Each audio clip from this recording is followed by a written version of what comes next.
How would you react if your wife pulled away from you and stopped wanting intimacy? Today's story with a similar plot. Enjoy it! It's strange to think that this could happen to you. You watch your friends face the pain of divorce for various reasons, but you trust and love your partner so deeply that you never believe you'll become just another statistic in a failed marriage. Yet, when you look at divorce statistics, especially in the modern era, it makes you wonder why people get married in the first place. Till death do us part certainly rings hollow. Its meaning seems lost over the decades. I probably should have recognized the signs earlier, but not because of anything I read online, be it stories, articles, or close observation. When you're in love, you tend to view the world through rose-colored glasses. When you're married, have kids, a home, and have built a life together, the idea of growing old together brings you peace of mind. But I think the signs were there, and I had seen them before. I grew up in what was eventually called a broken home. As a child, I thought my parents' marriage was strong. They seemed to love and respect each other. My father worked a lot. His job was physically demanding and required a lot from him, but he loved his wife and family and sacrificed himself for what could be called the greater good. My mother returned to work when my younger sister started school. As a child, I didn't really understand what was going on, but looking back, there were signs that I eventually recognized. My mother didn't start cheating right away. It began when I was a teenager. My brother, a year and a half younger than me, and my little sister, 3 years younger, were unaware of what was happening. The betrayal began with late returns from work, then business trips, and an increased emphasis on personal grooming when she came home. Since this was before the age of smartphones, secret phone calls, and unexpected disappearances, the only reason my father discovered the affair was because it took them by surprise. I later learned that my father had finished work early, hoping to surprise my mother with an afternoon date. When she announced she would take half a day off to go to the hairdresser and do some shopping, he came home to find her car in the driveway and a car he recognized nearby. He parked at the end of the street, walked home, and entered through the back door. He found my mother having intimacy with her boss, Jim Thompson, on their marital bed. My father, completely enraged, attacked him, leaving him beaten, bruised, and crawling out of our house. Despite his anger, my father had always taught us never to lay a hand on a woman, and how he controlled himself that day, he still can't explain. What he quickly learned was that infidelity meant nothing in a country where no-fault divorces were the norm. Some argue that possession is 9/10 of the law, but my father couldn't evict my mother. Even though she was unfaithful, she had every right to stay in the house. My father tried to kick her out, but since the house was in both their names, and her family wanted nothing to do with her, he was stuck. If he stayed, divorce was not possible. A husband and wife must live separately for 12 months before a divorce can be obtained. My father eventually gave in, not wanting to stay in the same house as his cheating wife. He found an apartment, but it wasn't big enough for all three of us, so we were left living with my mother. I realized what was happening and let my mother know my feelings. She tried to explain her reasons, but I told her I would go live with my father as soon as I could. My younger brother and sister weren't informed and simply wondered why our father left. I tried to explain without getting too involved. The only good thing my mom did that year was that she never stopped seeing my dad. He was a broken man those first couple of months. He tried his best to put on a happy face for his children, but even we could see that the smile was forced. Being the oldest, he sat me down one night after my siblings had gone to bed and admitted that we were the only reason he stuck around. He said he would fight for custody and try to get a home if possible, although it seemed like a pipe dream at the time. Men were rarely granted custody, and after 12 months of separation, they were required to appear in court to sort out custody and other issues. Since I was old enough to speak in court, I categorically stated that I wanted to live with my father. However, my brother and sister were considered too young to make such a decision. Although the judge would take their wishes into account, custody of all three of us was given to my mother. The only positive thing for my father was that in Australia, it is not customary to pay child support. There is such a thing as spousal support, but it is not always awarded. Since our mother was already earning well, he only had to pay reasonable child support. Unlike in the United States, child support in Australia is reasonable for the parent who is no longer living in the family home, so my father would not be left destitute by child support payments. The next 4 years were difficult. I already despised my mother, and she knew it. Every man she tried to introduce as her new partner was told by me that my mother was an available woman who had cheated on her husband, forcing him to leave the family home. More than once, I left her in tears. By the time I was 16, we barely spoke, and I left the house as often as possible, whether it was for school, working part-time, or just being away. My father got his life back on track after his divorce and eventually met a wonderful woman named Naomi, who was also divorced. I supported their relationship, and she soon came to love his 3 children as if they were her own. She had her own daughter, and we treated her like a sister. Despite the heartache, I was glad that my father had found love again, even though I knew he was hesitant to marry again. Naomi seemed to understand this, so she was happy to move in together, and they eventually rented a house and formed a de facto relationship. As soon as I turned 18 and graduated from high school, I moved in with my father. I hated leaving my siblings behind, which was the only reason I stayed until that age. By then, my relationship with my mother had become unbearable. My last words to her were, I admit, incredibly cruel, but it was just an explosion of all the negative thoughts I had been holding inside since my father was forced to leave home simply because he did not want to stay married to a cheating wife. Despite our broken relationship, she still cried when I packed my things on the day I left. I hugged my brother and sister, assuring them that I would be there for them and wouldn't forget about them, before glaring at my mother one last time. My experience with my mother made me cautious in my relationships with women. I had read many articles about infidelity and knew that monogamy was important to me. I expected the same from any partner. I had a few girlfriends while I was in school, but when I started working and earning money, I began dating in hopes of finding a woman worthy of my love and trust. I met Kylie when I was 21. She had recently graduated from university. I was working as an engineer and taking evening courses because, although I enjoyed working with my hands, I hoped to advance into management. I met her at a corporate event where I was representing an engineering company and she was working part-time as a sales representative for a vendor. We hit it off immediately, and by the end of the day, I had her number in my phone with a promise to call her. Hot date? Mark, my roommate, asked. He was one of my best classmates, and we agreed to live together to save on rent and bills. Something like that, I replied, grinning. Dave, is this the girl you met at the conference? I finally got the courage to call her and grin at Dave. I just waited a couple of days so as not to seem too impatient. Trust me, she was very excited on the phone when I called and really wanted to meet as soon as possible. After a bit of aftershave, I thought I looked fine. In any case, it was better than looking homeless. Even though I had a decent job, the money wasn't much, but I was quite comfortable. We agreed to meet at a city bar and go from there. I usually didn't have dinner or drinks on the first couple of dates. There are too many stories of women looking for free food, with the man paying and never hearing from the woman again. Walking into the bar after parking the car, I saw her sitting on a stool. She was already sipping her drink, looking into my eyes from across the room. When her eyes lit up and she smiled, I think my heart started beating a little faster. She had gorgeous shoulder-length blonde hair, brown eyes that sparkled in the low light, a lovely little nose. She was quite slender with small breasts, although I did notice her perked butt. As we chatted at the conference over a couple of drinks, we gradually got to know each other. Her role at the corporate event was temporary, as she admitted she was hired mainly for her pretty face to attract men. She laughed, admitting it was true, but it made her feel like a piece of meat. I had so many married men hit on me, she added, and it was disgusting. I understood her point. I knew my own mother cheated, but both intimacy were equally bad about cheating. Out of curiosity, I looked up statistics online, and the fact that so many men and women admitted to extramarital affairs literally dropped my jaw in shock. What made it worse was that, according to many articles, Australia is known as a nation of cheaters. But you were a perfect gentleman, Mark added, taking my hand in hers.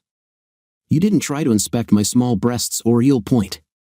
You looked me in the eyes the entire time and remained completely professional, at least until you asked for my number. You were the only real person there. I hope you're free. I put my hand over my heart and raised my other hand. I swear I'm single.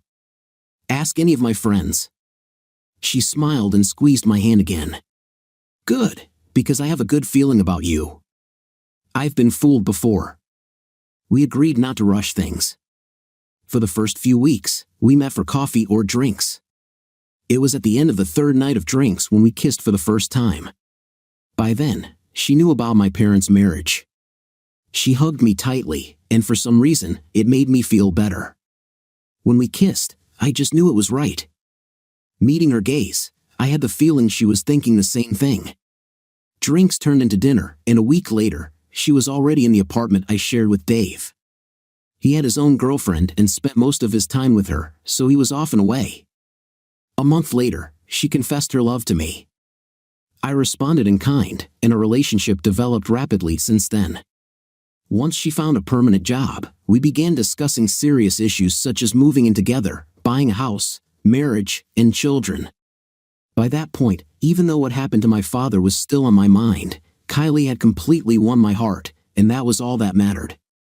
She was a joy to be around, and she admitted she wanted more than anything to be a wife and mother. Before we got married, we decided to buy a house together. Luckily, this was before the housing boom that swept Australia, particularly Sydney. However, due to her lack of work and bad credit history, which she told me about, she could not co-finance the mortgage. I couldn't get a mortgage on my own, and no bank would offer me one. So, my father offered to partner with me, his salary supplementing mine. I didn't realize how much this would save me in the future, but at that moment, Kylie was very grateful to him and almost cried when he told her she was now just another daughter to him. Her parents, meanwhile, absolutely adored me, so when I proposed just 3 months after moving into our new home, everyone was thrilled. When we announced our engagement and wedding date, marrying Kylie was the happiest day of my life up to that point. I married a woman I considered my soulmate, and she often told me that I was her soulmate in return. Walking toward the altar, I was probably smiling like a fool. She started giggling as I took her hand, and we were both overjoyed to finally commit ourselves to each other. It was not a church wedding, it took place in a park with a marquee nearby where the reception was to take place. Our honeymoon lasted a week on an island in the Pacific Ocean, sun, sea, sand, and endless intimacy. Not surprisingly, we realized she was pregnant soon after. 9 months after our honeymoon, she gave birth to a beautiful baby girl. 6 months after giving birth, she was ready for her next baby. 18 months later, she gave birth to our son. After 3 months, we agreed that 2 children were enough. We both had what we wanted. To my surprise, she didn't want me to get a vasectomy, just in case we changed our minds. She simply agreed to go back on the pill, as it never bothered her, and life continued as normal. She was a homemaker and mother until both of our children went to school. Once our son started school, she resumed work, although she only worked during school hours. Once both of our children were in high school, she returned to full-time employment. By the time we were both 45, I had become a regional manager for a national utility network. I traveled occasionally but rarely left home for more than one night. She had established herself in her property career by running her own office, although she sometimes had to report to the head office in the CBD. Our daughter Charlotte left home to live with her boyfriend, a sweet young man who was already devoted to her. I assumed wedding bells were looming on the horizon. Our son Stephen was still at university, living in a student house close to campus. I was aware of his varied intimacy interests, but Kylie and I supported him regardless of his life choices. We had been married for over 20 years at that time. I thought we still loved each other just as much as the day we exchanged vows. My eyes never shied away, hand on heart. I could look at another woman but never considered doing anything since I had given my heart to Kylie and didn't want to break that trust. But I couldn't avoid it. What happened to my father has always stayed with me. I should have known better. I should have seen the signs. When I finally realized the truth, I knew I would have to take certain steps to prepare for the inevitable. You just never think it will happen to you, do you? Do you think she's cheating on you? Dave asked, hearing the surprise in his voice. Dude, she loves you to death. What the hell is going on? I was blind, Dave. I thought that when Steve left home, our relationship would go back to what it was before. For months, she really couldn't get enough of me. To be honest, she brought me to that point a couple of times, saying I would faint from pleasure and leaving her sweaty and flushed after pleasuring her all night. but I began to notice similar behavior to what my mother exhibited toward my father. Just thinking about that still makes my blood boil. I haven't seen her much in the last 20 years. She attended my wedding, and it was only because my father intervened. By then, he had already married Naomi and had really moved on. He told me to be the bigger person and invited her. I didn't need to involve her, but not inviting her would have made me the bad guy. I gritted my teeth and sent the invitation. Besides, with the exception of news about her grandchildren, whom she rarely had the opportunity to visit, I had nothing more to do with her. What are you going to do? I'll gather all the evidence I can, and if she's cheating on me, I'll just leave her. How will you do it? I have my ways. She's become more secretive over the past few months. I should have noticed it sooner, my own stupid mistake, but that's what I get for trusting. Once I realized what was happening, it was probably too late to do anything, so I was preparing for the inevitable. I have an appointment with a private detective on Monday morning. All I need to know is if she is cheating on me. I don't need pictures or videos, just anything that will help my case. It's a pity that in this country you can't get divorced because of infidelity. While it's true a man can protect himself if he's smart and takes precautions in advance, luckily, she waited until the kids were grown up before cheating. There are one or two things she forgot about in our lives that might turn things in my favor. He patted me on the shoulder. I'm sorry, buddy. I really am. I'm sorry too. The thing is, until I get confirmation, I can't stop loving her. Maybe it's just my suspicions. Maybe I'm just a jealous jerk, but the signs are there, buddy. I was blind until I finally realized what was happening.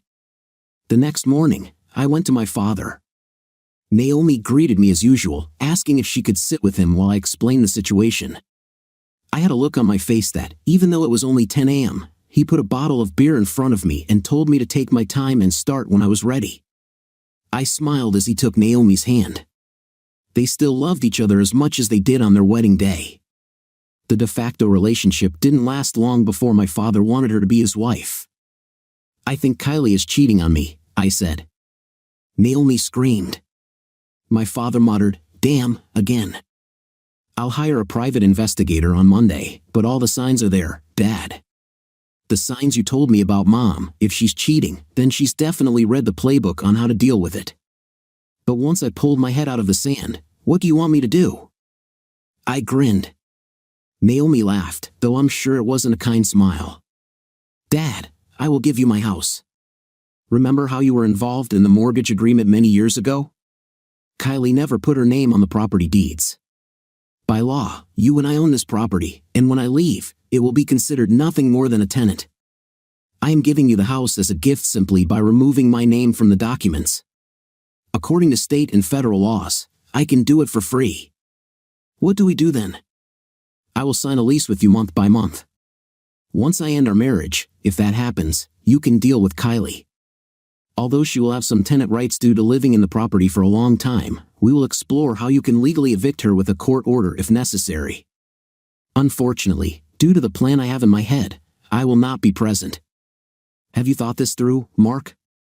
Naomi asked. Kylie and I discussed monogamy and fidelity before our wedding. She knows about my mother. I warned her that if she ever cheated on me, I would not forgive her. I don't care if it happens once or 100 times, if you're involved with someone else, you're breaking the vows we made and thus the marriage contract. Although a no-fault divorce means I can leave easily and won't have to pay her a dime, no alimony, since the children are adults and there is no spousal support, as she earns the same amount of money as I do, thank God we don't have those crazy child support laws like in some states in the US. It's maddening to think that a cheater might get a part of my salary just because she can't keep her legs together. I took a sip of my beer and looked at Naomi. Sorry, I got a little angry about that. I just hope I'm wrong. Back home, Kylie was in the living room curled up on the couch, watching a movie. She smiled at me as always, her eyes lit up when I appeared. Where have you been? She asked. Just needed some advice from my dad. About what? Work, perhaps a new opportunity will arise. The problem was that I only had suspicions, no concrete evidence that she was cheating on me. If she did have a connection with someone, it was someone she didn't see every day. I knew that the days of spontaneous girls' nights out would be one of the last straws that would break the camel's back, but that hadn't happened yet. There were only occasional late returns from work, but I also had those. If she had any suspicion, she might have thought I was cheating on her on those rare evenings when I was late from work. When she got into bed that night, she snuggled up to me like she always did, whispering how much she loved me. It hurt my heart to think that she was lying to me. Perhaps she loved me but needed something or someone new. If that's the case, we'd get a divorce, and she could have this new guy. I'd read fictional stories about wives who, for one reason or another, turned into promiscuous women by having intimacy with many men. The thought of my beautiful wife being involved in such things almost made me want to vomit. Until I had proof, I had to trust her. It's the old saying, trust but verify. So when I whispered back that I loved her, I still felt it in my heart, but the thought of her breaking our marriage vows was almost unbearable. The next day was Monday. I left the house first to go to work. Every morning, we had breakfast together. Then I brushed my teeth, and she always gave me a kiss on the lips, a real kiss, not the kind that married couples usually give after years of marriage. In the morning, it was still the same. She beamed, saying that she loved me and wished me a good day. I almost felt guilty knowing that I would be meeting with a private investigator at lunchtime, ready to start surveilling my wife because I believed she was now cheating on me after 20 years of what I considered a happy marriage. I was a little surprised when I met a female detective. I expected to see an ex-cop with a grudge against women, dressed in a trench coat and fedora. I guess I'd watched too many old movies. She noticed my surprise and smiled as she explained the process, what the services included, and how much it would cost. Will she notice if the money is transferred? No, we have separate accounts, but we have a joint account for bills and other household expenses. What makes you think she's cheating? I explained what I saw my mother doing, the same behavior that my father discovered and which my mother eventually confessed to. I then described the current situation. How is your intimacy life going? She finally asked. Have you noticed any changes in her behavior? Yes, they're subtle, but they're there. You know the term red flags? She nodded, and I chuckled. Not enough to hold a communist parade, but there are enough of them for me to be concerned and suspicious. She explained what they had to offer, including phone tapping, video surveillance, personal surveillance, and all sorts of activities, some of which she admitted might not stand up to scrutiny, meaning they might be considered somewhat illegal. I had to explain that this was not a permanent scam unless I completely buried my head in the sand. I didn't know if she was meeting someone at lunchtime, if it happened when she was late from work, or if it was just casual relationships when she wanted variety and intimacy. I had to admit that I didn't know and just wanted to know the truth. They gave me some time to think and said I could call on Friday to start tracking early next week. It was difficult to refuse intimacy with my wife. I still didn't know the truth, but the thought of sharing her with one or more men was a complete turnoff. I could pretend to be sick, but I chose to be honest. I just wasn't interested. I knew it upset her when I rejected her advances. Finally, she asked if I was stressed at work. I was really stressed about something, so my agreeable but grumpy response seemed to satisfy her curiosity. She clung to me as always, whispering that she loved me. On Wednesday, I called the detective agency, asking them to start immediately. I needed to know because it was starting to drive me crazy. I wondered if it was all in my head. It's not surprising that so many spouses who find themselves in the position of being deceived suffer psychological trauma from this. In the end, although I paid for their services and they did find incriminating evidence, it only took a month of me refusing my wife for her to finally show her true colors. By that time, I was reading literature every day about cheating spouses, whether men or women, all the signs of cheating, how they mislead their partners, and what spouses can do after the breakup of a marriage. I was already prepared. I started putting things into the car, including what was called a getaway bag. Work knew I was ready to move. I just needed to set a date. My father now owned our home outright. No mention was made in my wife's lease, and with a lot of luck, she would be on the street within a couple of months. It was Friday when I returned home at the usual time. I usually found Kylie in the living room, watching TV and holding a glass of wine. When I walked in, We would usually order takeout, talk about our week, maybe plan the weekend, cuddle, and then head to the bedroom. Friday nights had always been wonderful. When the kids were finally out of the house, we made love constantly, sometimes barely stopping until Sunday. Instead, I heard her busy in the bathroom. I almost laughed to myself. The situation was so cliché. I grabbed a beer from the kitchen before sitting down on the couch. You never think this will happen to you. I waited in almost complete darkness until she appeared. I expected to see her in a provocative little black dress. Instead, she wore a bright blouse, a short skirt, tights, and heels. She styled her hair, put on some makeup, and wore jewelry. She looked stunning. Too bad it wasn't for me. I knew right away that this was so cliché. Oh, Mark, I didn't know you were home. I came home at the usual time, Kylie. You were clearly too busy getting ready for what you were going to do. Where are you going? She took a deep breath. I'm going out tonight, Mark. With John from work. Why? It's just a work thing. It was a blatant lie. I knew who John was. He worked at her company's head office. He was married, had children, and was similar in age to us.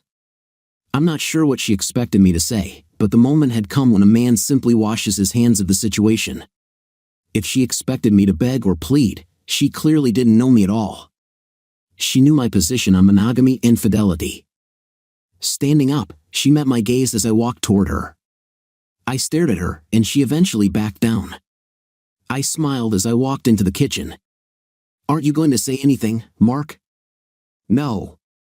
She probably had no idea how prepared I was. I guess we were both good actors. The only difference was that I didn't break her heart with all those lies. Okay, good. I'll be back later then. We'll talk. I didn't say anything but followed her to the door. She stopped and looked at me, looking more unsure than I had ever seen her. Whether it was a feeling of guilt or not, I no longer knew, and I didn't care. Good night, Mark, she said quietly. Goodbye, Kylie. She should have known what I meant, but apparently, she thought I would just be another one of those men who put up with such nonsense. But I wasn't a cuckold. I wasn't going to put up with that kind of behavior. I had no interest in an open marriage or sharing my wife. And God help those men who enjoy watching their wives have intimacy with others. It's rather humiliating and detracts from the honor of marriage. As soon as she left, I put my plan into action. I grabbed my getaway bag and packed another suitcase, putting them in the car. I went online and thanked the heavens that everything can now be done through an app or online. We had very little debt, just one credit card each, which I paid off and canceled immediately. I paid the upcoming bills and then transferred most of our savings from our joint account to my own. I left her enough to cover a month or two's rent and bills. After that, she would be on her own. Possession is 9/10 of the law. She didn't own the house, and I would be long gone when she realized our savings were gone too. Walking around the house for the last time, I couldn't help but sigh. So many good memories were now ruined. After grabbing another beer, I had 3 calls to make. The first one would be easy, the last 2 would be difficult. Dad, it's confirmed, she's cheating on me. She even admitted that she's going out with another man tonight. The plan goes into effect from now on. Where are you going? Adelaide. I have a new job there for 12 months. Once the divorce is finalized, I may move back to Sydney, but that remains to be seen. Okay, son. I'll make sure she doesn't know where you are. New number? I'll sort it out as soon as I get there. I'll send you my new address as soon as I find a place to live. Be careful on the road and don't do anything stupid. Dad, I'm just leaving my cheating wife. Unfortunately, both father and son sound a little sad this time. You didn't do anything wrong, Mark. Just find comfort in what you're doing, and soon you'll be able to move on. Just know that Naomi and I love you. Call your kids. I'm calling them next. Good luck, son. We'll talk soon. Calling my kids was the hardest thing I've ever done in my life. I called my daughter first. She will always be Daddy's little girl. When I explained the situation, she started crying on the other end of the line. It broke my heart to hear my little girl cry because her daddy was crushed. I assured her that I would always love her, but I would be gone for a while. I promised to email her all my new details once I was settled in, but I wasn't planning on telling anyone just yet.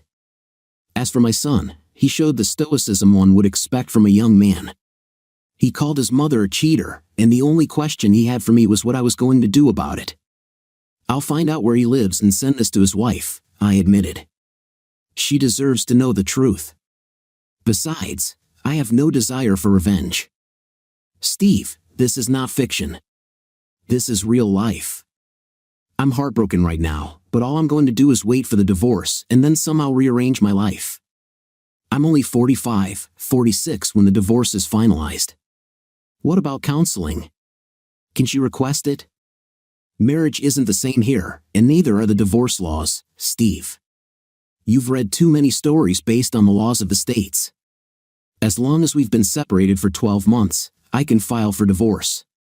Since we're both over 18, I don't even have to be present in court, although I will be there to make sure everything goes smoothly. She cannot demand counseling since we have been married for 20 years. Well, I'd be careful, Dad. You know how trials can happen. If she makes her case convincingly enough, then I'll just present my evidence to the counselor, put the pictures in front of them, and ask them if they will stay married to the woman who deceived them. Okay, Dad? Well, take care of yourself and keep me posted when you get settled into your new place. I think Mom will come see me. She knows I'll protect you. Thanks, Steve. Talk to you soon. That's it. I wrote Kylie a short letter explaining that I was leaving and that she would hear from my father soon. I didn't explain why. I left that as a little surprise. I also mentioned that I had already called our children and told them the truth. Just like my father, she could tell her parents that I left, but if I started receiving insults or requests for reconciliation, I would send them proof. My last act was to take off my wedding ring and put it on the coffee table, along with the letter and all the evidence. These were copies, as I kept the originals in case I needed to use them for any reason. As I got into the car, I didn't know whether to laugh or cry, but I felt all the stress I had been feeling melt away. I drove away from home, booked a hotel room on the western outskirts of the city in preparation for my trip to Adelaide. I had 2 weeks to get there and get my life organized, so I took my time, thinking I'd be staying in a few country towns that tend to have little more than a pub, a post office, and a police station, usually all in one building. I arrived in Adelaide a week later. At the office where I would be working, I was greeted by several people I recognized from previous corporate conferences. I already knew my responsibilities, so knowing that I was a stranger in their city, they took me out and showed me around, suggesting areas to consider for housing. I lived in a hotel for a month while I organized a place to live. I ended up choosing a modern 3-bedroom apartment in North Adelaide after doing my research and finding out that it was one of the best areas in the city. I wasn't interested in purchasing, as the average price was high, although not as high as in Sydney. My goal is to eventually return home to Sydney after 12 months. After I settled in and changed my number, I informed my father, siblings, and children about my new circumstances. Charlotte immediately called, wanting to come visit. I missed her terribly, and I arranged for her to fly out for a month. My son was finishing his studies, but since Christmas was only 3 months away, he would come to see me then, as he could stay for a few weeks. As for my father, he kept me updated on what was going on with Kylie. Do you know? She didn't come home until the next morning. I didn't cancel the private detectives until the next day because I was wondering what she was doing that night. They went out to dinner, and it was quite romantic. Then they spent the night at a hotel in the city. I didn't need to know anything else. I thanked them for their efforts and paid them, as their services were no longer needed. Well, I heard through third parties and also from her. She came home to find your engagement ring, your letter, and the evidence. She called me, your children, and her family, being hysterical. You obviously didn't answer the phone, and I know she sent you emails. Any call from her went to voicemail and was deleted. I marked any email from her as spam. Well, that was just the beginning of her problems. I showed up at her door a week later and presented the lease we had signed, then showed her the papers that you gave me at the house. Her face went pale when she realized that everything was completely legal. I gave her 3 months to find suitable housing, and if she doesn't leave, I'll call the police to evict her. She's still living there, but I know she's looking for a place to move. Did she ask about me? Of course she asked. Your family, your children, your friends, even your place of work. The guilt eats her up because she ruined 20 years of marriage. Did she explain to anyone why? Not really. Of course, she apologizes, but I heard the same nonsense from your mother. She apologized for getting caught, not for cheating on me. Cheaters always live in a fantasy world where they believe they didn't do anything wrong. The usual nonsense that it was just intimacy. I never broke our marriage for just intimacy, and believe me, from my 30s until my early 40s, I received many proposals. But I loved my wife and would never break our vows. I got a second chance with Naomi. Mark, give yourself time to heal, time to grieve your marriage, and when you're ready, open your heart to someone else. There are millions of good women in the world. Thank you, Dad. Love you. Son, take care of yourself. I was immersed in work and became distracted. I began traveling around South Australia, visiting various shops and suppliers, while using every weekend to explore different regions, especially the Barossa Valley. I discovered that my divorce made me a tough negotiator, unwilling to give an inch unless it benefited my company. At least my bosses were happy with my work and had already talked to me about the possibility of staying in Adelaide permanently. My daughter came to visit a month after I settled into the apartment. I met her at the airport, where she shouted "Daddy" and ran to me, hugging me tightly and spinning around. She immediately began to cry, whispering how much I meant to her and that after everything that had happened, I would be home again forever. She stayed with me for a week. Although I worked from home most of the time, but when I had a free minute, we chatted about everything under the sun. She told me that her mother had bombarded her with calls, trying to explain her side of the story. Although I didn't want to show her the evidence, I finally gave in and showed her the report I had printed out. When she finished reading, she was in a flood of tears and almost growling with hatred for her mother. That wasn't my goal, but despite my insistence that her mother still loved her, I had a bad feeling that it would take her a long time to forgive her, if ever. The day she left was painful for both of us, as I knew she wanted to stay with me just to keep me company. I hugged her goodbye for what seemed like hours before she had to leave. I could barely hold back my tears. During those months, as my marriage was crumbling, I was angry but not upset. I have to admit I had to cry in the car for a few minutes after my daughter left. It made me realize that I felt quite alone, but her visit also inspired me. I talked to her every evening. My son called me at least once every couple of days. My brothers and sisters knew what had happened. My little sister promised to come as soon as she could. My father kept me informed of everything that was happening. Even the guys from my old office in Sydney seemed to know some things, but mostly they just called to chat and make me laugh. 6 weeks before Christmas, lightning struck again. I was walking along the aisles of the supermarket, terribly bored.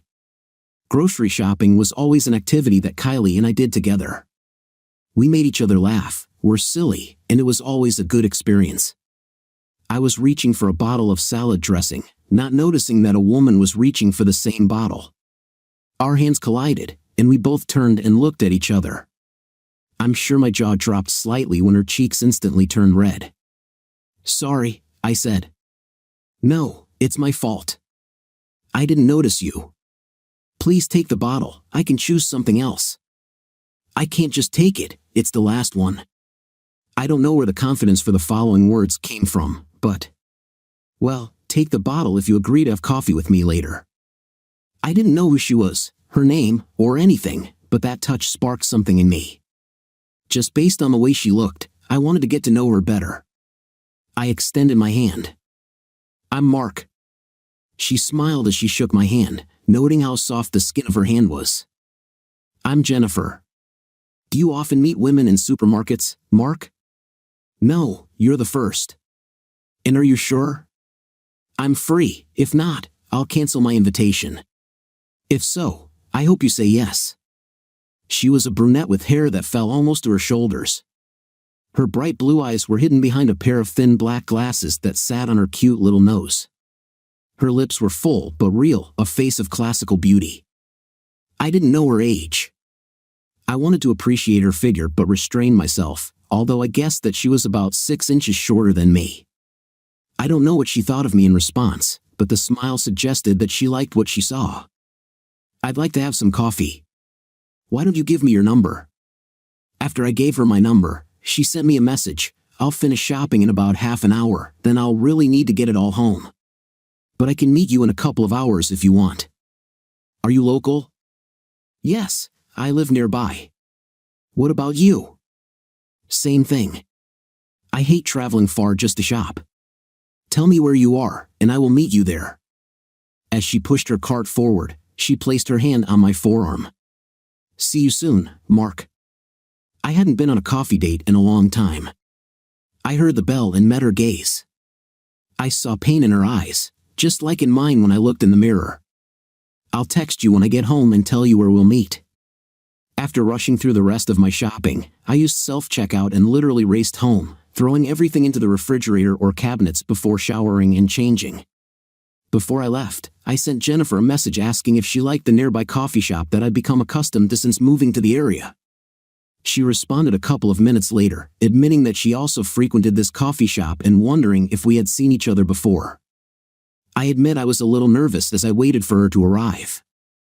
I had dated my wife throughout our marriage, but this was my first real date in over 20 years.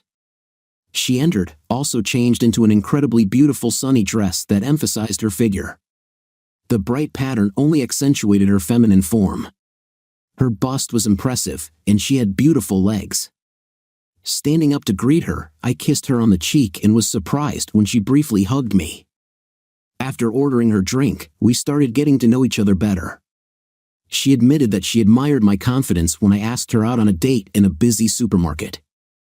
Then she added, "But when you touched my hand, Mark, I felt something." "So it wasn't just me?" I asked. She blushed but nodded. "No, I often read about such things, but I thought it was just fantasy." She held out her hand to me, and I took it. We smiled as I held her hand in mine. "I just felt it again," she whispered. "I felt it too," I replied. We didn't delve too deeply into personal stories on our first date. I learned her name, that she was available, and she smiled, showing me her left hand. Although it was obvious there had once been a ring on that finger, she was a kindergarten teacher but had no children of her own. She lived in a small apartment alone, had several close friends, and her parents lived in the city. She had a younger sister and was 35 years old. "Oh," I said, "I'm 45. I don't care how old you are, Mark. I care about what kind of person you are." When she said this, I admitted that I had separated from my wife. Noticing the nervous look on her face, I sighed and asked if she wanted another drink, since it would take some explaining. I didn't want to tell her everything on the first meeting, but if necessary, I would. She made me smile when she said, "No, Mark, I'll trust you for now. I can see you're suffering." "So is it noticeable?" I saw the same look in the mirror when he broke my heart. It gets easier over time, but at first, it's day by day, then weeks and months, and soon the person who broke your heart ceases to matter. She smiled at me again. "Maybe you'll meet the right person who can start to heal that heart. It happens to some later, but it happens eventually." My father said the same thing. "Your father is a wise man." We finished our second drink and headed outside, walking to her car. There was that awkward moment, not knowing whether to kiss her, hug her, or just wish her luck. When I hugged her, part of me didn't want to let go. I couldn't imagine finding someone I liked again so quickly. I think we were both reluctant to break the hug. "Call me this week, Mark. I'd like to talk to you again." "What about tonight?" I asked.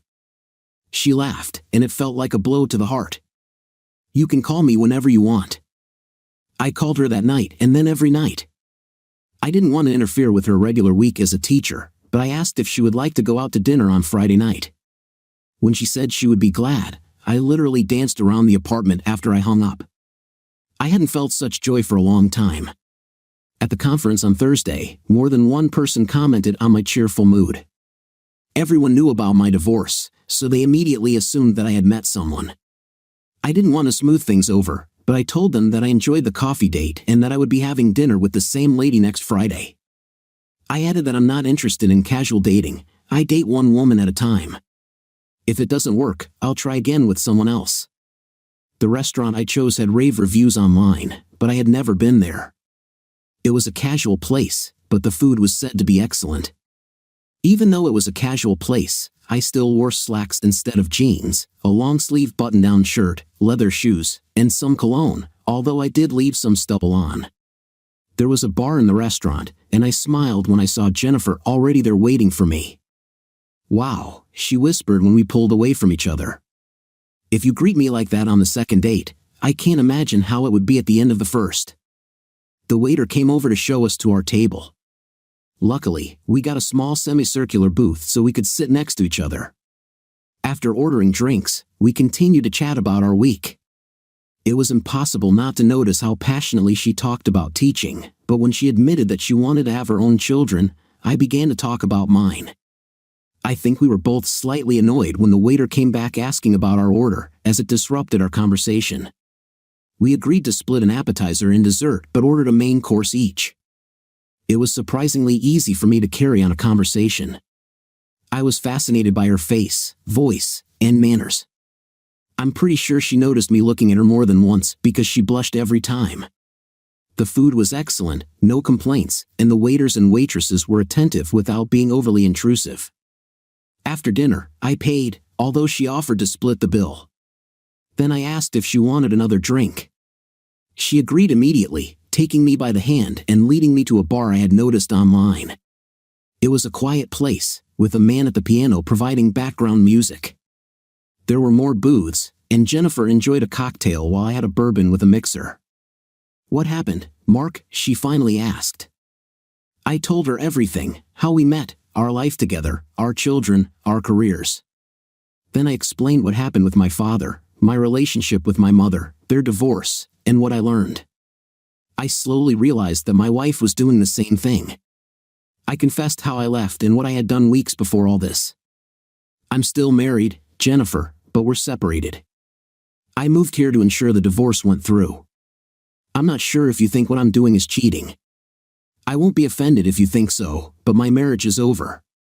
It exists only on paper. I will return to Sydney to finalize the divorce." "What if you meet someone here?" she asked. "Then I'll discuss our options with them. My kids are in Sydney. It's hard being so far away from them." I had to turn away, admitting it upset me. I really miss them every day. She put her finger on my cheek to make me look at her, then kissed me. I felt better as she hugged me, resting her head on my shoulder. My ex-husband was a scoundrel, Mark. He won me over when I was 19, and he was 25.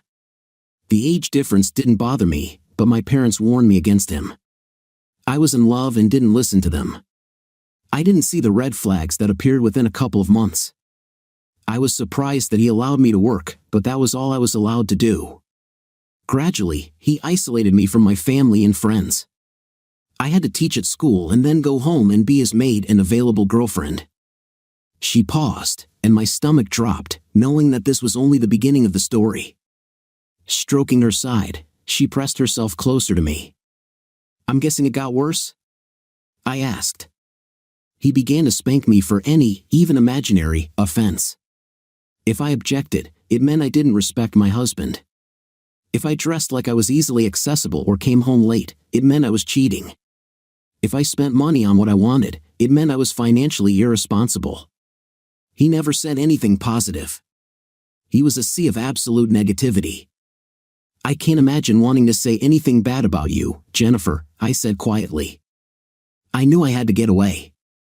He was crazy, and I knew that one day he would either hit me so hard that I would end up in the hospital or just kill me. I called my father and cried into the phone, asking him to save me. He came with my 2 uncles and a few of his friends. My ex-husband even tried to fight them off, but pushing and slapping a woman is one thing, and fighting with men is another.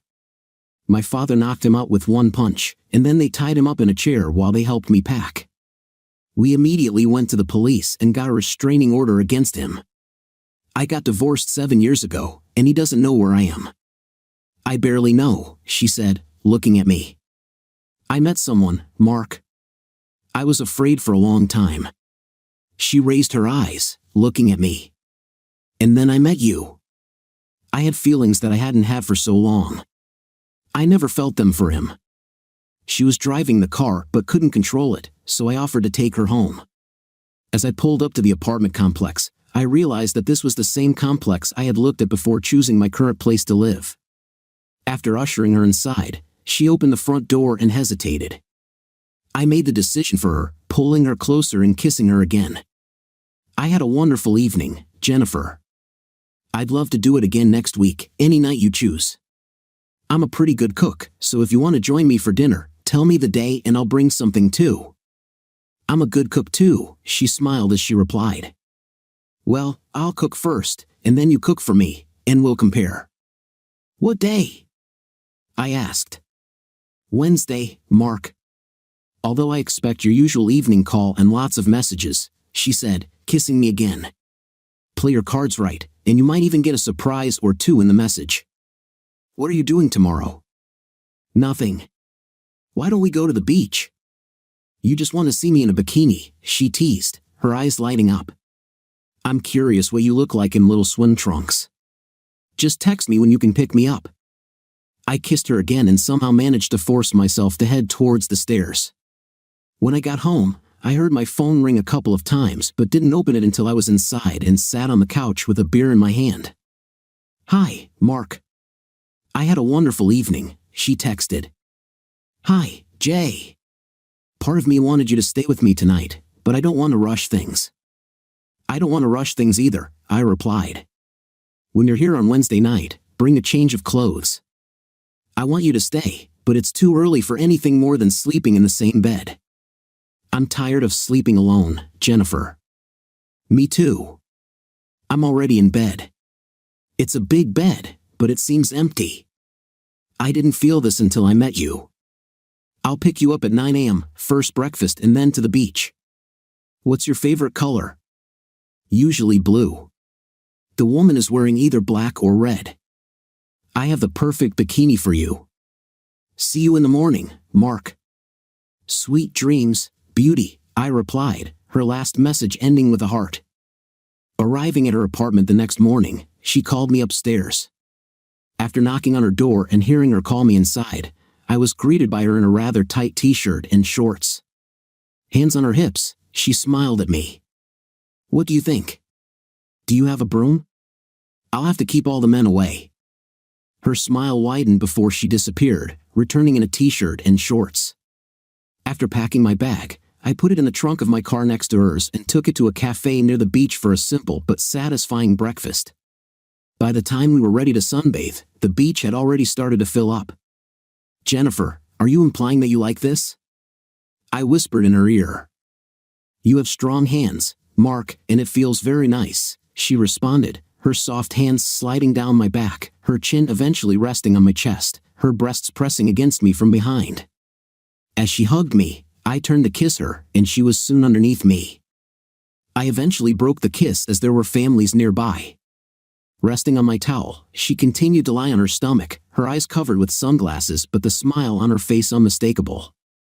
We spent the entire day on the beach, hitting the water several times. After applying more sunscreen, we stayed until late evening as the sun began to set, wearing our t-shirts as the weather cooled down. After gathering her things and holding hands, she cuddled up to me as we walked back to my car. Arriving at her apartment, I helped carry her bag upstairs. Want to stay for a drink? She asked. I would like to, but if I stay, I won't want to leave. She came up to me and kissed me. Come home, change your clothes, have a drink, and stay the night. I'm sure I broke a dozen traffic laws while driving home. I ran inside, threw my things quickly into a bag, grabbed everything I needed, and raced back to her place. When I knocked on the door, out of breath, she opened it and laughed at me. As I caught my breath, she grabbed me by the t-shirt, pulled me inside, slammed the door, and pushed me onto the couch. She immediately sat on my lap, helping me take off my t-shirt. I was making distinctive noises. Be nice to me, she whispered. I don't want to rush things, Mark. I can't do this again. We have all the time we need. Jennifer pulled away reluctantly, disappearing to put on her pajamas. I smiled as she looked visibly embarrassed. We cuddled up as we enjoyed a couple of drinks and watched a bit of TV. Although we continued to talk about everything under the sun, it wasn't very late when she got up and led me to the bedroom. There were paintings on the walls, and on the chest of drawers, there were many soft toys. "Well, now I know how to surprise you," I said. "I love flowers too and chocolate." Climbing under the sheets, she pressed her back to me. Within a couple of minutes, I felt her trembling. I asked her to turn over, and she pressed herself against me, hugging me. She fell asleep within a couple of minutes. I stayed awake a little longer, watching her sleep. She looked so peaceful and beautiful. I knew how incredibly lucky I was to have such a person in my life. The next morning, she made us breakfast, and we spent the entire day just lazily relaxing in her apartment. Any silences were comfortable, and we filled those moments with lots of hugs and kisses. We teased each other constantly, but I was ready to wait for her. When she sat on my lap for the last time before leaving that evening, she seemed almost to give in to temptation before I quietly told her to stop. "Take your time, Jenny," I whispered. "We have our whole lives ahead of us." I already knew that I was in love with her, and I had a feeling she felt the same. The only problem I saw was hoping this wasn't just a rebound from a previous relationship. I had just left my wife of 20 years and fallen in love with the first woman I met, but I wanted to believe that it was fate that brought us together. There was a reason we met that day in the supermarket. We didn't text constantly during the day, given her busy teaching job, but we talked every night. The guys at work knew I was now seeing someone, while I kept my family in Sydney informed that I had met a special woman. My father called and kept me updated on Kylie's affairs.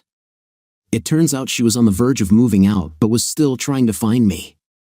No one told her anything, so she thought I was still in Sydney and hoped to run into me by chance. Wednesday couldn't come soon enough. Jennifer prepared a delicious dinner that was both satisfying and filling, but I was especially blown away by the dessert she prepared for us. Rubbing my belly after we finished, I said, "They say the way to a man's heart is through his stomach." Jennifer grinned back at me. Moving my chair closer, I put my hand on her bare thigh, since she was wearing a dress. She looked into my eyes with a look that made me wonder what I would do next. As I slowly moved up her thigh, I felt her spread her legs slightly. "Are we just going to sleep together tonight, Jenny?" I asked quietly. No, Mark," she replied. We cleaned up everything after dinner together before she led me into the bedroom. "I love you," she whispered. As I turned to kiss her, I couldn't help but smile. "I love you too," I whispered back. "Isn't it too early?" "There's no such thing as too soon, Jenny. If that's how we feel about each other, then that's how it is." I felt it on our first coffee date. I knew I had met the woman I wanted to spend the rest of my life with. She took my hand and kissed me again. "And if you want to be closer to your kids, I'll come with you." "Are you sure?" "This is a big decision." "There's nothing keeping me here, Mark. My parents are still in good shape, and my sister is happily married. I won't rush into a decision now, but my heart says to go with you. I'd like to meet your children. They'll be here for Christmas. Then you all can come and celebrate Christmas with my family." She visited my apartment for the first time that evening. She called it a bit bachelor, but it was clean and tidy. Although she understood why I kept it simple since it was only a temporary place where I lived. After I cooked her dinner, hearing the satisfied noises she made in bed the night before, I knew I had made an impression with my cooking skills. "Jennifer, I don't remember the last time I felt so much love," I said. "I'm not saying this just because she broke my heart and cheated on me. Maybe we were just coasting along these years. Maybe because it's new, or maybe because I'm older and have more life experience. But I absolutely love you, Jennifer Morris, and one day soon, I want to be Jennifer Williams." She whispered back, life was bliss for the next few weeks. We did not separate for a single night. I must admit we spent more nights in her apartment than in mine, since she had a much more pleasant place to live. She spoke to my dad on the phone several times, while I kept my kids in the loop. They didn't want to talk until they met her in person. I called my son a week before Christmas and asked about his mother and what she was doing. I told her I wouldn't be home for Christmas. "I think she realized you're not in Sydney." Lolly hates her dad. I mean real hate. She spoke to her once since you left, and after that conversation, I almost stopped contacting her. I talked to your sister last night. She'll be here in a couple of days. What about Grandpa and Naomi? I'll meet them when I get back to Sydney. Jenny will probably come with me. We'll just have to find her a job and buy a house as close as possible so she doesn't have to travel as much. Are you sure you don't want to stay here? Dad, Lolly, and I have discussed it, and we're both considering moving here to be closer to you. I know your sister is thinking about it too. Jennifer listened and took my hand, giving it a squeeze. Are you sure, Steve? You'll be leaving all your friends and family behind. You're more important, Dad. Trust me. When Lolly comes over in a couple of days, she'll talk about it, and her husband is for it too. He hates living in Sydney these days. I looked at Jennifer, not hiding my surprise. I still have to go back to finalize the divorce. Don't make any hasty decisions, Steve. I know how it sounds, but my decision to leave your mother was well thought out. Oh, I totally get that, Dad. As much as I care, screw her. She's still trying to convince people that she didn't do anything wrong and that it's your fault for leaving. Jennifer went with me to the airport the day my daughter arrived. She brought her husband, Tom, but as soon as Charlotte saw me, she dropped her things and ran to me. It was like those days when I would pick her up from school and she would be very happy to see me.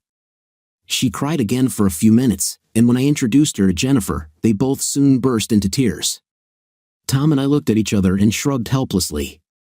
The next day, my son surprised me by knocking on my apartment door. Dad, he exclaimed before we hugged. The idiot caught me. Well, we both had to wipe our cheeks, I said as I took him inside to introduce him to Jennifer. Well, at least he looks just like you, she stated. I knew what she meant, but I had already had a DNA test done. Kylie hadn't cheated on me so early in our relationship, but I still needed that reassurance. On Christmas morning, Jennifer woke up in my arms. Someone knocked on the door. Stop fooling around, Daddy. Jennifer hugged me tighter, clearly embarrassed. I couldn't stop laughing. I'm making breakfast, and then we need to go to Jennifer's parents. We'll be out in a minute, honey. I thought she had left before I heard her say, I'm glad you're happy and with the one you love, Daddy. Thank you. Later that morning, I took the 5 of us to Jennifer's parents. The trunk was filled with gifts, and they were all carried inside. Her mother fell in love with my daughter within 2 minutes, and I'm pretty sure my son was adopted as one of their own grandchildren, just like they adopted me as their son. I called my dad via an online video service so we could exchange Christmas greetings. My brother, his wife, my sister, her husband, and their children spent Christmas with him. Kylie had left our previous home a long time ago and moved in with her parents. The news that really surprised me was that her former partner was kicked out of the house by his wife, who used evidence to ensure he was fired for gross misconduct. Apparently, my wife held onto her job as best she could but was demoted from a management position and lost quite a few mutual friends who couldn't forgive her for cheating on me. It was a wonderful day, and my kids took lots of photos for their social media accounts. I had long since lost interest in anything like that, considering it a waste of time, but I soon received messages from several old friends who contacted my father, asking if he knew my phone number. Many people were curious about what happened, so I kept my answers simple. Others gave me information about Kylie, even though I told them it simply didn't matter. After 12 months, I would file for divorce and return to Sydney to see it completed. Christmas with Jennifer and her family was fantastic. When she mentioned coming to Sydney with me, I informed her that we would be staying in Adelaide and someone from my family would join us instead. Her face lit up, and I almost made her cry when I finally gave her the gift she wanted. It was too early to propose, considering I was still technically married, so I bought her a gorgeous necklace and bracelet combination. She immediately put them on and whispered that she would wear them as often as possible. After we had lunch, her father offered me a beer, and we ended up in his garage where his old sports car was sitting. Taking off the wheels, he said, I haven't seen Jenny this happy in a long time, Mark. Part of me thinks that escaping Adelaide will be good for her, but would you be happy to stay here forever? I would stay here for her, and my kids will both move here to be closer. How long will it take for your divorce to be finalized? A few months at most. I was honest with Jennifer about everything from the beginning. I take it she did you dirty? Yeah, maybe up to 6 months, although I only had concrete evidence in the last few weeks before I pulled the pin. He shook his head. Damn, I read about all this cheating nonsense. Why get married at all if you can't keep your legs closed or keep your dignity in your pants? Have you ever heard of cuckolding? The look of disgust on his face said he knew exactly what it was. Yes, I'm not sure if this is what Kylie meant, but it's one of these new things going on. Same thing with all these poly people and wanting an open relationship so they can cheat while still maintaining their conscience. Honestly, my wife asked for it, and if that had been my part, well, then I would have ended up in jail. It's so disrespectful to even ask someone to do that. Jenny's ex-husband was both cheating and abusive, I said. What he did was violence that she needed to escape from. She barely knew about the betrayal because it was violence she dealt with daily. He slept with everyone, she just didn't bother to mention it because violence was something she dealt with regularly. He squeezed my shoulder. She loves you, Mark. Just don't break her heart, please. I'm not sure I can handle another call like this from my little girl. He took a sip from the bottle, looking away, and added quietly, I almost killed him, Mark. He hurt my little girl. The only person who stopped me from killing him was her. She didn't want to see her father behind bars. I love her more than anything in the world, Dad.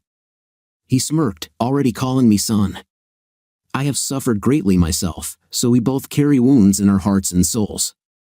We help heal each other. We stayed late. My daughter drove us home because I drank too much. Back at my apartment, my kids went to bed, and Jennifer dragged me into our bedroom. If it was good, then she liked New Year's Eve even more. I told my kids to have fun while I took her to a hotel downtown. After dinner and drinks, I walked her back to our room, where a bottle of champagne and snacks were chilling. But she knew what we were here for. Helping her take off her dress and enjoying the underwear she was wearing, we made love all night. After a couple of hours, we finally stopped and Jennifer snuggled up to me. As always, I asked, any wishes for the new year? More than one. Do you want to hear them? Certainly. I want you to live here with me, Mark. I want you to propose to me as soon as your divorce is approved. I'm already looking at rings. She held me tighter. I want a baby, she whispered. Stop taking the pills as soon as we're ready.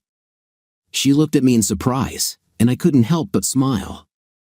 Jennifer, we are going to get married and start a family.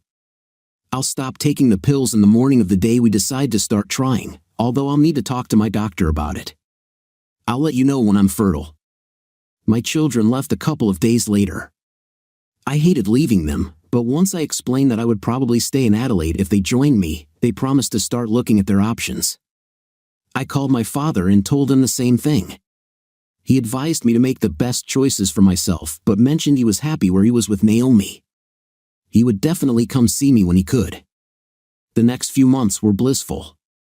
I eventually quit my job and moved in with Jennifer. I won't say it was a fairy tale romance, this is real life, but I couldn't remember when I was happier. We were a real team in everything that concerned our lives. She knew that the specter of my divorce was still hanging in the air, and sometimes it was still on my mind. We both still had trust issues, but we agreed to always talk about any problems we had, even though neither of us gave the other any reason to think we were doing anything wrong. Our intimacy life was great, and we never stopped dating. We did almost everything together, and I just couldn't get enough of her. Just being in her presence made me happier. She made me want to be a better man, a perfect man in her eyes. As for Jennifer, she showed me so much love that I had already bought an engagement ring by the time I was ready to return to Sydney. She was more nervous than I was during the flight because she knew there were still potential obstacles waiting for us. My father met us at the airport with my siblings and children. We stayed with my father until the divorce was settled. I had already filed the papers, but my lawyer informed me that Kylie was trying to contest the divorce. Sitting in his office with Jennifer, I was amazed that she was even trying to stop it. I haven't seen her for 12 months, I stated. I followed the letter of the law. I can even prove that I have been living in Adelaide for the last year and she has not lived with me during that time. In fact, we have had no communication at all." "While that is true, she still has the right to challenge it," he replied. "No judge will actually listen to her arguments, and no counseling will be required. I assume Jennifer is your partner. Kylie's cheating was the original reason, now you have a better reason to divorce her. Once we get divorced, I will propose to Jennifer and we will get married as soon as possible. We plan to have kids as soon as the divorce is granted." Jennifer added, "I stopped taking the pills a few weeks ago. I'm hoping that having intimate to celebrate when he gets the divorce will lead to my pregnancy." "Okay, I'll talk to her lawyer and find out what she wants. She can't really do much, but a smart lawyer could try to fight it." Staying with my father did not limit our intimate life. In fact, my father was an old lecher. He might have been closer to 70, and Naomi was 5 years his junior, but I'm sure I heard them making love at least one evening. Jennifer simply said it was kind of cute that they were still so attracted to each other. I hugged her and agreed. Then we also made love. 3 days later, my lawyer called me. "Kylie will sign the divorce agreement, so it will be a joint statement and therefore will be completed without delay if you agree to speak to her one last time." I discussed this with Jennifer, who supported me no matter what I chose. My lawyer suggested that I just talk to her so that everything could be worked out. My father actually agreed. "You're with Jennifer now, son," he said.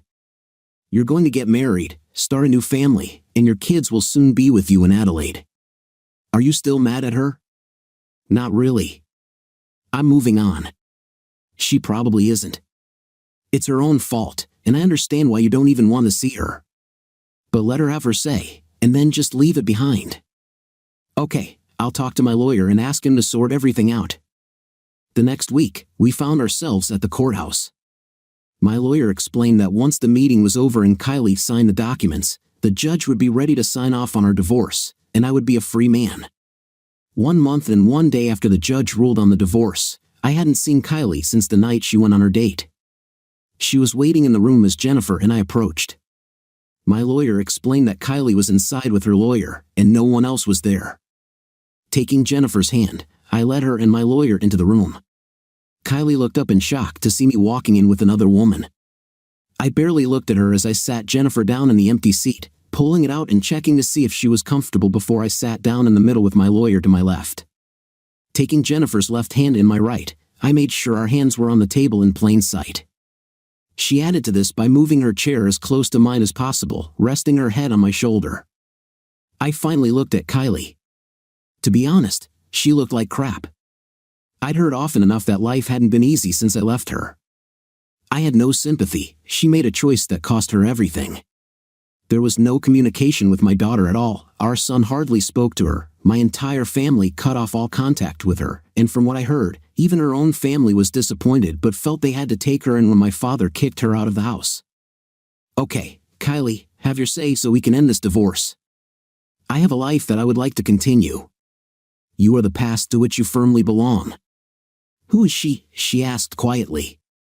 "The woman on your side. This is Jennifer Morris. As soon as our divorce is finalized, I will propose to her. Soon, she will become Jennifer Williams, and I will naturally answer yes to his proposal since I want nothing more than to be his wife and the mother of his future children."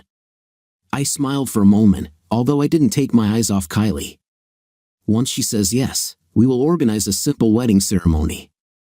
With any luck, by the time we get married, she will also be carrying our child." I knew it would hurt to hear all this. I still knew that I would soon become an ex-husband, and the pain in her eyes was real. "You've progressed quite quickly," she stated. "It wasn't me who cheated, Kylie. It was you." I remember leaving evidence. "You never let me explain. I went out that night, and you didn't say anything. You didn't fight for me. I didn't have to fight for you because I was your damn husband. So, in the end, you weren't worth fighting for. You cheated on me, Kylie. You showed your true colors after 20 years of marriage.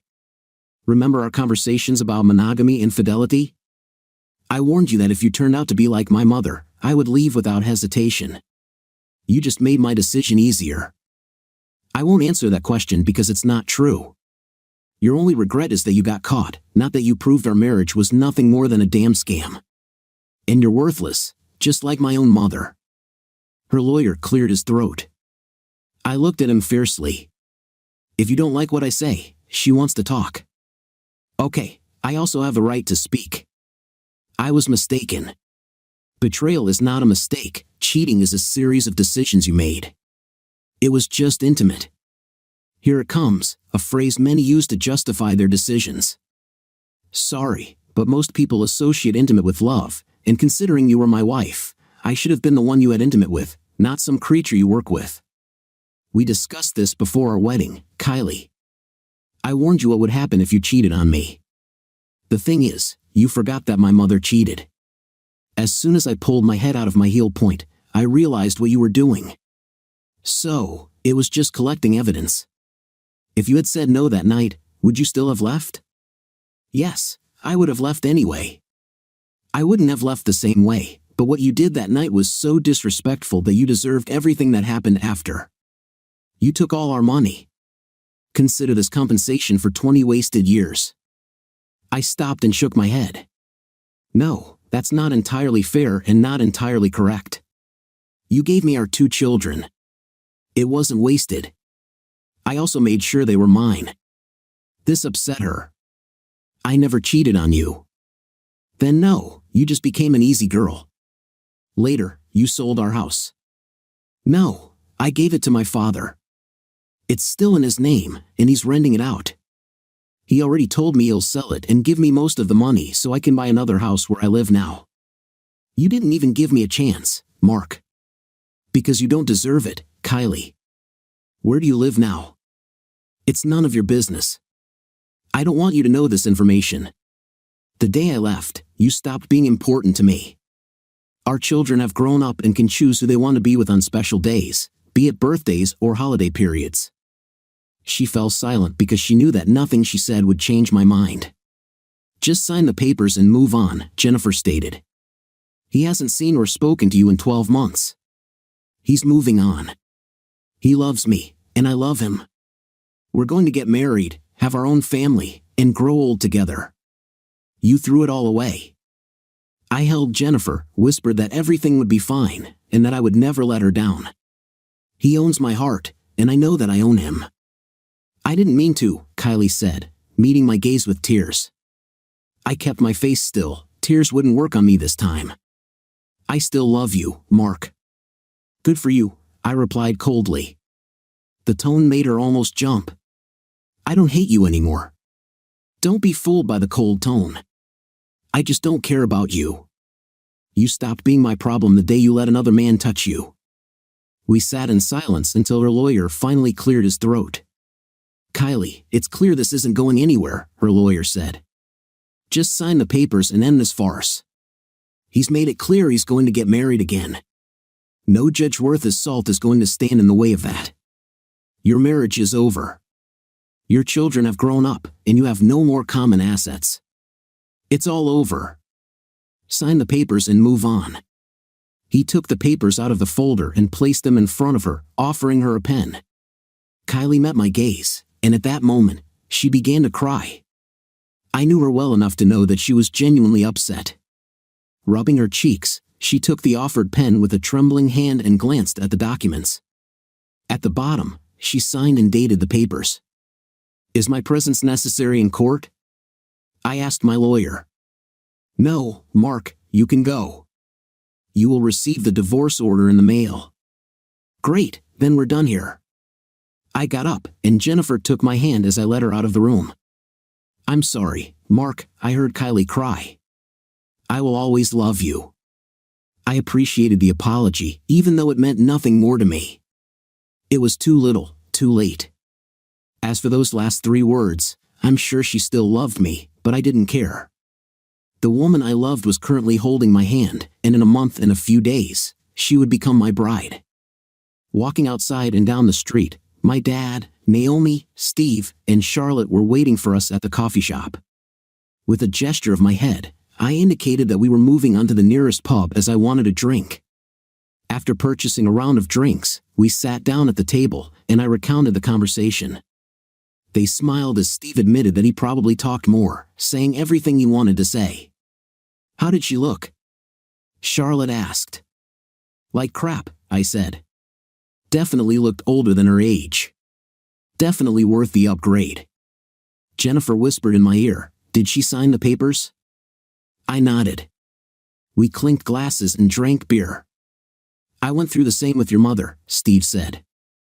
"I'm sure everything Kylie told you is what she was trying to tell me." "Was she trying to blame me?" Steve asked. "Yeah, the old 'it was just intimate' line. What the hell is with these women who claim it was just intimate?" Charlotte wondered, almost to herself. "I married my husband, and I wouldn't dream of cheating on him just for intimate. If I want intimate, I'll go to my husband and make sure he satisfies me when I'm horny." She stopped and blushed, realizing she had just said that in front of her father and grandfather. We looked at each other and burst out laughing. "Well said, girl, well said," exclaimed my father. "Words to live by." "Every time I feel horny, your grandfather doesn't stand a chance," Naomi stated. "And if he needs a little chemical help, he knows there are other uses," Naomi added. "Naomi, this is my grandfather," Charlotte exclaimed. "He's not dead, and neither am I. I'm 65 years old and still quite capable of good intimate," Naomi retorted. "Your grandfather met me at the right age. He was still a lecher, and I was almost constantly horny. But as soon as we met, we made a promise to each other to treat each other well. We both experienced failed marriages due to cheating. I'm just glad it's almost over," I admitted. "I don't like that I'm just another divorce, but as I said in the room, cheating is unforgivable. Honestly, those who decide to deal with this have nothing but praise. Maybe if your children were 10 years younger, I would have felt trapped. But then I looked at my father. It was difficult, but he always had my support. We stayed in Sydney for a couple more days while I talked to my family about their plans. Charlotte and Tom immediately agreed to come to Adelaide. Stephen was still evaluating his options but would likely join us. To my surprise, my sister suggested that she too come with us. Having dinner with her when she arrived alone, I learned that her marriage was also over. "You can stay with us until you figure this out," Jennifer offered. "Any family is welcome.